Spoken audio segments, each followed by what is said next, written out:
కళ్యాణదుర్గం నియోజకవర్గం సెట్టూరు మండల పరిధిలోని అణవి గొల్లపల్లి, బసంపల్లి, లింగదీర్లపల్లి, చింతర్లపల్లి గ్రామాల్లో ఎన్నికల ప్రచార కార్యక్రమంలో వైఎస్ఆర్-సీపీ నేత మాదినేని ఉమా మహేశ్వర నాయుడుతో కలిసి గ్రామాల్లో రోడ్డు షో కార్యక్రమాన్ని అనంతపురం పార్లమెంట్ సభ్యులు, కళ్యాణదుర్గం నియోజకవర్గ వైఎస్ఆర్-సీపీ ఎమ్మెల్యే అభ్యర్థి తలారి రంగయ్య నిర్వహించారు.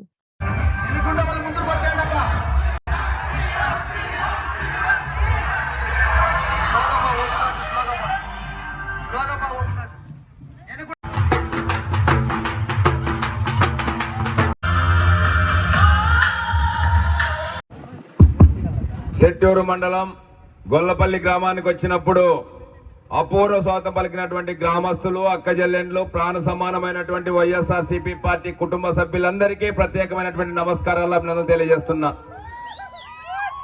మనకు టైం 12 రోజులు ఉంది. 12 రోజులు 13వ తారీఖు వస్తుంది. 12 రోజుల తర్వాత 13వ తారీఖున బలంగా ఫ్యాన్ గుర్తు పైన నొక్కితేనే రంగయ్య ఎమ్మెల్యే అవుతాడు, జగనన్న ముఖ్యమంత్రి అవుతాడు. అందుకు సిద్ధమా? ఎందుకంటే 58 నెలల పాటు జగనన్న మన కుటుంబాలకు డబ్బులు పంపించాడు. మనం ఎవరి దగ్గర పోయి అడిగే పని లేదు. మనం ఏదైనా 10,000 20,000 అప్పు కావాలంటే 10 సార్లు వాళ్ళ ఇళ్ళ దగ్గర తిరగల్లా. కానీ లక్షల రూపాయలు మన కుటుంబాలకు పంపించాడు మనం అడగకుండానే. ఒక వాలంటీర్లను పెట్టాడు, మన గడపకు పంపించాడు, మన తలుపు తట్టి మన చేతిలో పెట్టాడు, బ్యాంక్ అకౌంట్లకు వేశాడు. ఏ రాజకీయ నాయకున్నో అధికారినో అడిగే పని కూడా లేకుండా జగనన్న మనకి ఇండ్ల కోసం 2,80,000 కోట్ల రూపాయలు రాష్ట్ర స్థాయిలో ఇస్తే కళ్యాణదుర్గం నియోజకవర్గానికి 4,127 కోట్లు ఇచ్చాడు. అతను రుణం తీర్చుకోవాల్సిన అవసరం ఉంది. ఎందుకంటే మనమంతా వ్యవసాయదారులం.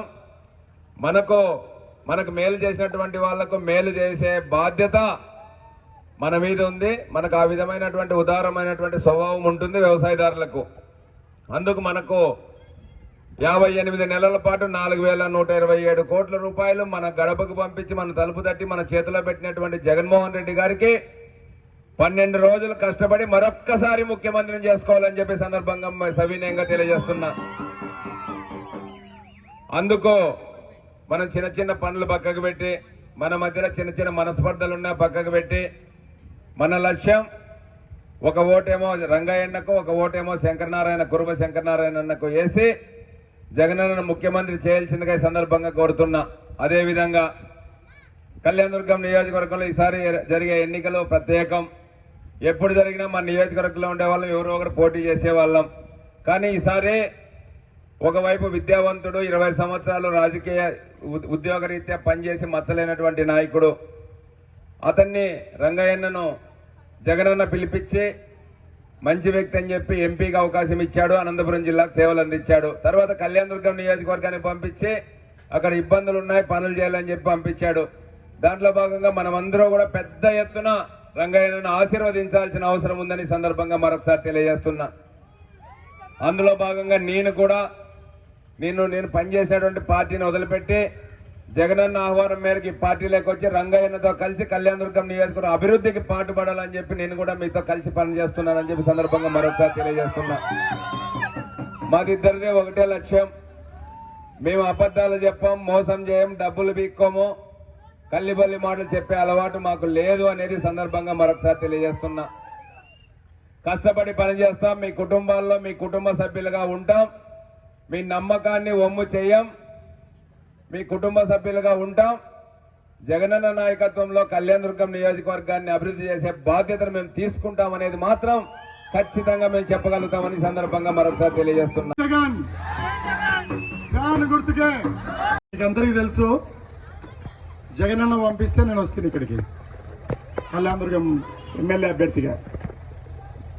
ఆయన వెళ్ళి చంద్రబాబు నాయుడుతో ఏం మాట్లాడుకున్నాడో ఏమి ఇచ్చినాడో తెలియదు. ఆయన కూడా వచ్చినాడు అవతలని, ఈయనకి ఇవ్వకుండా ఆయనకి ఇచ్చినారు. అంతే కదా, అదే నిజమే కదా. అది ఆయన ఊర్లోకి వచ్చినప్పుడు, కళ్యాణదుర్గంలోకి వచ్చినప్పుడు ఆయన మొహం ఎలా ఉంటుంది అనేది ఎవరు చూడలేదని ఆయన ఏం చేసినాడు, ఒక లారీ, పెద్ద లారీ వచ్చి అన్ని ఊర్లలో ఫ్లెక్సీలు దింపుకుంటూ పోయినాయి. అంతేనా? ఆయన ఎట్లా పరిచయం అయినాడు? ఆయనకంటే ముందు నేను వచ్చినాను. వచ్చి ఊర్లలో తిరుగుతుంటే ఊర్లో ఉండే సమస్యలు ఒక్కొక్కటి తెలుస్తుంటే నేను ఎలా పరిచయం అయ్యాను, నేను బోర్లు వేసుకుంటూ పోయాను. నేను 69 బోర్లు వేసినాను. లైట్ల కోసం డబ్బులు ఇచ్చాను, అక్కడక్కడ రోడ్ల కోసం కూడా చేశాను. బ్రిడ్జిల కోసం అన్న కూడా రాంభీమప్పన్న కింద ఉన్నాడు, ఏటకెళ్ళి అదంతా వచ్చి రోడ్డు కోసం టెంకాయ కొడుతున్నాయి. ఇట్లా నేను పనుల కోసము ఇక్కడ 13 కోట్లు, అక్కడ 30 కోట్లు, ఈ రైల్వేకి 250 కోట్లు, ఇట్లా ప్రాంతం కోసం నేను తీసుకొని వస్తున్నాను. ఇప్పటికి అడుగుతుంటారు కింద ఉన్నటోళ్ళు, ఎవరు అభ్యర్థి రంగయ్య, ఎవరు అటున్నాయనా ఇటున్నాయనా అని అడుగుతుంటారు. నాకు పనుల మీద శ్రద్ధ తప్ప నా మొహం మీద శ్రద్ధ లేదు. నాకు నా మొహం జనాల్లోకి వెళ్ళిపోవాలా, పెద్ద కటౌట్లు వేయాలా. నా జీవితంలో బహుశా దేశంలో నేను ఒక్కనే ఉంటానేమో కటౌట్లో ఎంపీగా, సిట్టింగ్ ఎంపీగా ఉండి కటౌట్ పెట్టుకునే వ్యక్తిని. ఎక్కడ చోట కూడా ఎక్కడ కటౌట్ పెట్టలేనది. ఎంపీ అని నా స్టిక్కర్ కూడా ఉండదు నా కార్కి. 5 ఏళ్ళలో ఎప్పుడు స్టిక్కర్ కూడా వేసుకోవాలి, ఢిల్లీలో తప్ప.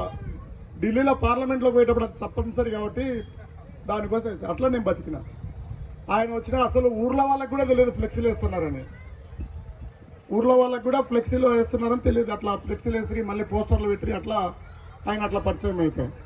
అందువల్ల నేనేం చెప్తున్నానంటే తేడా చూడండి.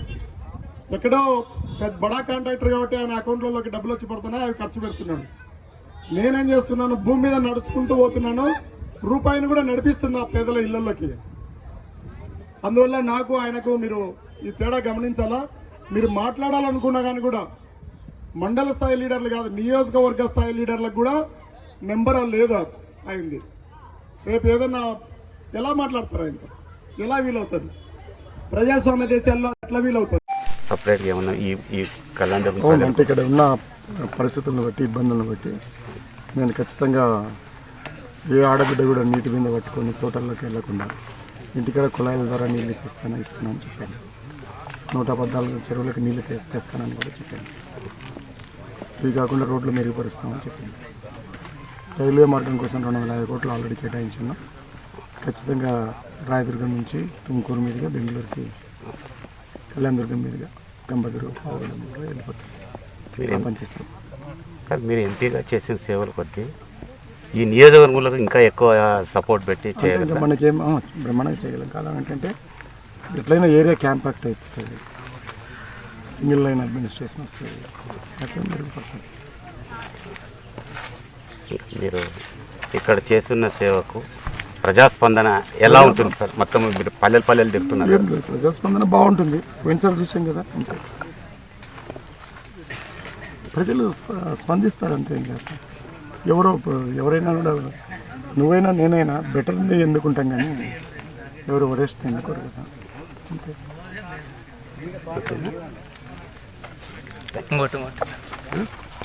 మళ్ళీ గెలిచిన తర్వాత మీరే పీరియాడికల్కి వస్తే ఏం చేస్తున్నానో చెప్తూ ఉంటాను, చేస్తాం సార్. ఇక్కడ కరూరు జిల్లా కదా సార్, ఇది కొంచెం వాటర్ అవన్నీ ప్రాబ్లం. నేను పనిచేసిందే వాటిల్లో కదా, నాకు ఇబ్బంది. అవును సార్, ఇక్కడ కొంచెం కరూరు జిల్లా కదా, నాకు అవగాహన ఉంది వాటి మీద.